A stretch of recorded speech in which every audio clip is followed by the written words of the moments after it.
রাঙ্গামাটির বাঘাইছড়ি উপজেলার ৩২ নম্বর বাঘাইছড়ি ইউনিয়নের ৪ নম্বর ওয়ার্ডের পূর্ব লাইলা ঘোনা এলাকার ব্যাপারীপাড়ায় যেন থেমে আছে উন্নয়নের চাকা।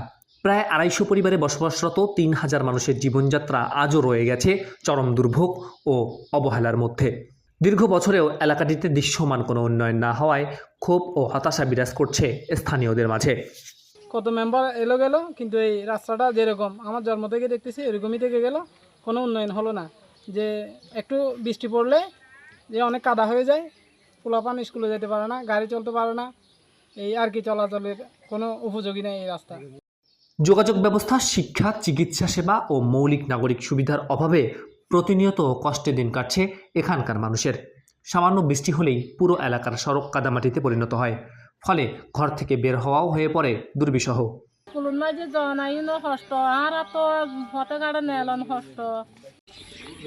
সরেজমিনে গিয়ে দেখা যায় এলাকার প্রধান সড়কের বিভিন্ন স্থানে পানি জমে ছোট ছোট জলাবদ্ধতার সৃষ্টি হয়েছে। কোথাও হাঁটু সমান কাদা, কোথাও আবার চলাচলের পথ পুরোপুরি বিচ্ছিন্ন হয়ে পড়েছে। স্থানীয়রা বাধ্য হয়ে সুপারি গাছ ফেলে অস্থায়ী সাঁকো তৈরি করে চলাচল করছেন। ঝুঁকি নিয়েই প্রতিনিয়ত নারী, শিশু, বৃদ্ধদের এই সড়ক ব্যবহার করতে হচ্ছে। সবচেয়ে বেশি দুর্ভোগে পড়েছেন স্কুলগামী শিক্ষার্থীরা। প্রতিদিন কাদা মারিয়ে বিদ্যালয়ে যেতে হচ্ছে তাদের। বর্ষাকালে অনেক সময় স্কুল যাওয়া বন্ধ হয়ে যায়। একইভাবে অসুস্থ রোগীদের হাসপাতালে নিতে গেলেও চরম ভোগান্তির শিকার হতে হয় পরিবারগুলোকে।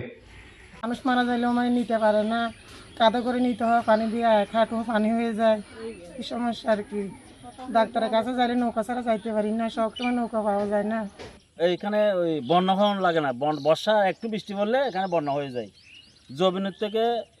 জমিনের থেকে লুট আরও নিচা। ছেলে মেয়েরা স্কুলে যেতে পারে না। একটা ছেলে মেয়ে আমরা এক মাইন্ডে যাইতে হয়, ওখানে এগার থেকে পড়ে যায়। এদিন 2টা ছেলে অ্যাক্সিডেন্ট হয়েছে। একটা ছেলে কাদার ভিতরে মেডি ঢুকে ফেরাই মারা যাবার অবস্থা। একটা ছেলে বই খাতা ভিজে গেছে। এখন অর্ধেক পথে যদি বই খাতা ভিজে যায়, আমরা বই খাতা, সরকারি বই খাতা তো সারা বছর দেয় না, কিন্তু আমরা মিলাইতে পারি না। জরুরি মুহূর্তে কোনো যানবাহন প্রবেশ করতে না পারায় বাড়ছে দুর্ভোগ।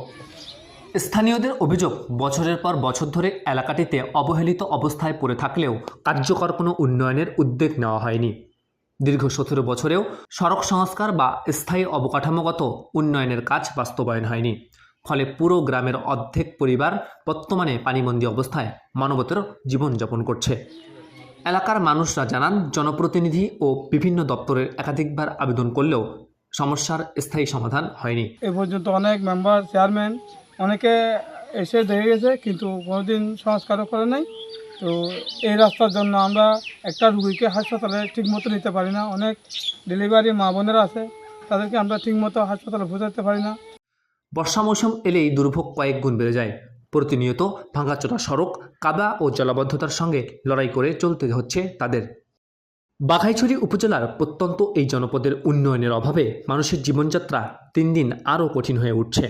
স্থানীয়দের প্রত্যাশা, দ্রুত সড়ক সংস্কার ও প্রয়োজনীয় অবকাঠামোগত উন্নয়নের কাজ বাস্তবায়নের মাধ্যমে দীর্ঘদিনের এই দুর্ভোগের অবসান ঘটানো হবে।